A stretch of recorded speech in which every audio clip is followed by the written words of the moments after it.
Ever notice doubles teams that switch sides after almost every point? It's called stacking. And some players swear by it, others think it's confusing. I personally think it's kind of dumb. But on this video, we're gonna break down, does stacking actually work?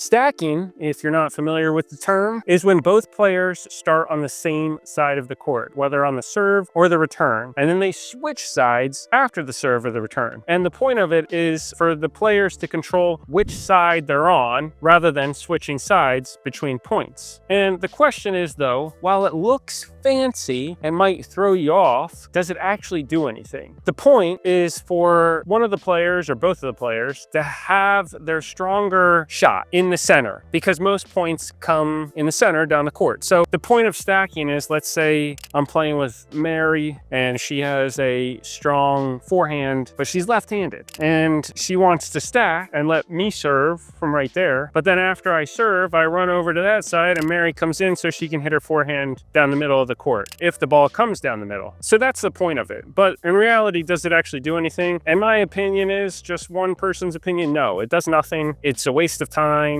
It does nothing but confuse people, and it puts you at a disadvantage. It doesn't give you the advantage that you think it does. If anything, it just creates more confusion to a sport where it's already confusing to keep the score to begin with. And that's because stacking, it isn't free. There is a risk to doing it. There's a cost to doing it. Everything comes with a price, all right? And nothing in life is free, certainly not stacking. And so if you're trying to stack, and let's say your opponent is, or your partner's right there and you're serving, after I serve, the ball's gonna come back. They're gonna hit a return. That much is certain, unless I hit an ace, which probably not gonna happen. I'll just serve, they're gonna hit a return. And what am I gonna do next? I'm gonna have to run to that side. So automatically, I hit the serve and I gotta start moving.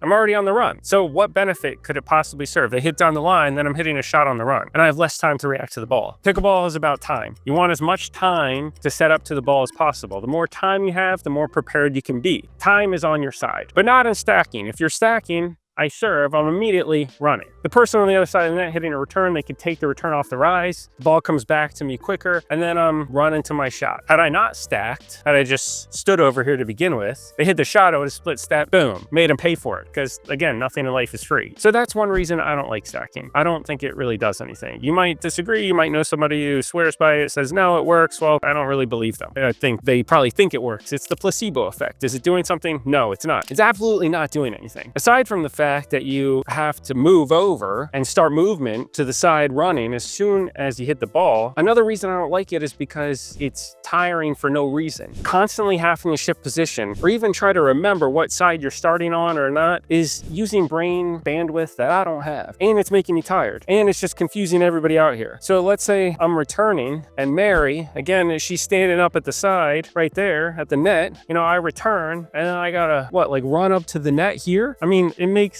no sense. Aside from that too, once your opponent sees you start stacking, they'll just exploit what you're doing. It's not a secret to anybody anymore. Stacking is something that, it's a fad, people do it. They think they're gonna come out with some sort of advantage because they got this trick that they're gonna pull out from under their sleeve or up their sleeve, and they think it's gonna do something. It doesn't do anything. It hurts you more. You'd be better off focusing on just hitting consistent shots and placement than you would trying to run zigzags and I routes and slant formations like you're John Madden out here on a pickleball court. You're better off just playing percentages. I mean, this stuff you can do. You can do it. Anybody can be great at pickleball. It's like Ratatouille. Anybody can cook. Anybody can play pickleball. And you can be a master at pickleball by doing less. You want to do less, not more in pickleball. And again, your opponent can just exploit what you're doing. If Mary wants to have a forehand down the center of the court, well, they know that. So they're just going to hit it to what would be her backhand. It's no different than if you're just playing a left-handed player or you're just trying to hit to their weaker side. I mean, there's not a lot of space out here. They're gonna hit it to one side or the other. So doing all that movement, doing all that commotion is not really doing anything. If I see someone stacking because they want to have a forehand down the middle, I'll just hit to what would be their backhand. The same way I would hit if I was playing a left-handed player and I want to hit to the backhand. The point is you want to hit to their weaker side regardless of where they're standing. They could be standing in the parking lot, you still want to hit to their weaker side. Doesn't matter where they're standing. Most of the time people's backhands are their weakest. And regardless of if pickleball, tennis, anything, you're hitting with the back of your hand. I mean, it's called a backhand because you're hitting with the back side of your hand. I mean, most of the time your backhand is gonna be weak unless you're Rick James. Then it might be strong. But in this situation, people's backhands are what they are. So you wanna hit to their weaker side regardless of where they're standing. And again, this is my blanket rule. I mean, especially at low levels, stacking doesn't do anything, but you could be the best pickleball player in the world. It just makes no sense that stacking would do anything for you. Because one, if you're that advanced, you're not really gonna have that weak of a side to begin with. I mean, there's not a lot of space out here for error. So if you're that advanced, your backhand's probably good anyway. So adding the extra movement will do nothing. And if you're at a lower level, again, you're better off focusing on placement and actually the mechanics and not focusing on running around the court in zigzags or I formations or whatever. For more instructional videos, make sure you hit that subscribe button and hit the like button. And don't forget, next time your opponent asks you to stack, just say no.